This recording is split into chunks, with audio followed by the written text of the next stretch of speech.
Parece intuição, mas é Deus te avisando. Parece um atraso, mas é Deus te livrando. Parece que deu errado, mas é que Deus tinha outro plano para você.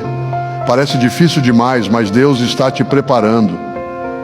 Percebeu que tem Deus em cada pequena atitude da sua vida? Confia e agradeça. Cada desafio, cada perda, cada reviravolta tem um propósito maior. Mesmo nas situações mais complicadas, Deus está conduzindo seus passos de maneira que você talvez ainda não compreenda. No silêncio, nas pequenas vitórias, até nos momentos de sofrimento. Confie e agradeça, pois Ele sabe o que é melhor para você e nunca te deixa sozinho. O melhor ainda está por vir. Você vai conseguir tudo o que precisa para ser feliz. Se você realmente acredita nessas palavras, deixe seu amém nos comentários e compartilhe com alguém que precisa ouvir isso.